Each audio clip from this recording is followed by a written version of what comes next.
دین کی جو دعوت ہے یہ کتنی اہم ہے۔ ایک ہے حفاظت دین اور ایک ہے دعوت دین۔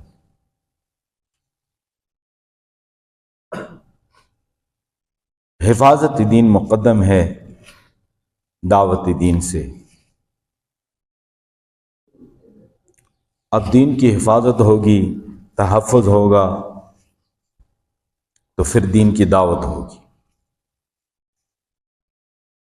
اور الحمدللہ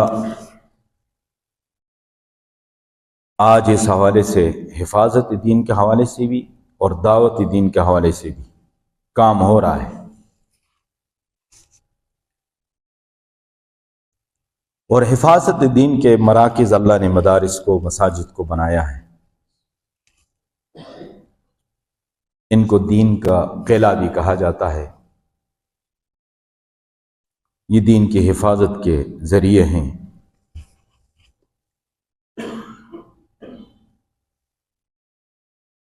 بارہا آپ مشاہدہ کرتے ہیں کہ بہت سارے لوگ ہمیشہ سے دین اسلام کے مٹانے کے در پہ رہے ہیں اور اب بھی در پہ ہیں، لیکن اللہ نے اپنی دین کی حفاظت کرنی ہے، اپنے قرآن کی حفاظت کرنی ہے، اور قیامت تک کے لیے اللہ نے اس دین کو قائم رکھنا ہے۔ بڑے اتار چڑھاؤ آئے اور دین پہ بڑے مشکل حالات آئے، اور ایسے حالات آئے کہ کئی دفعہ اس وقت کے انسان نے سوچا کہ شاید دین کا چراغ کہیں بجھ ہی نہ جائے، لیکن یریدون لیطفئوا بنور اللہ، وہ ارادہ کرتے ہیں کہ بجھا دیں اللہ کے نور کو۔ واللہ متم نورہ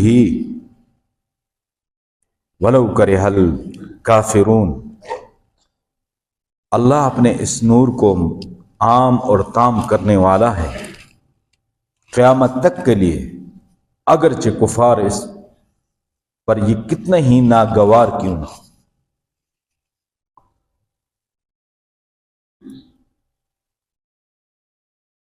تو اس سلسلے میں گزشتہ جمعے میں نے آپ کے سامنے یہ بات رکھی کہ پیارے محبوب صلی اللہ علیہ وسلم نے اس دین کی دعوت اور دین کی حفاظت،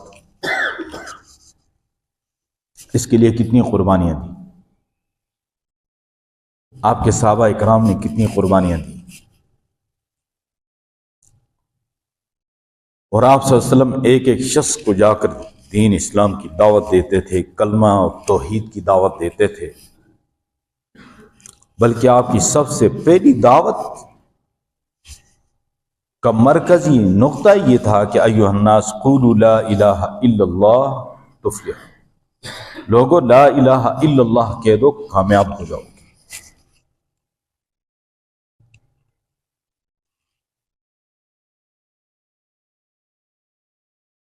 اور آپ صلی اللہ علیہ وسلم ہر موقع پہ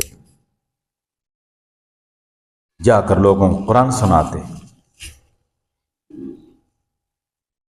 اور آپ کی جو دعوت کا زیادہ حصہ ہوتا تھا وہ قرآن پر مشتمل ہوتا تھا۔ بازاروں میں جا کے قرآن سناتے، کہیں میلے ہوتے وہاں جا کر قرآن سناتے، کہیں لوگوں کا مجمع ہوتا وہاں جا کر قرآن سناتے،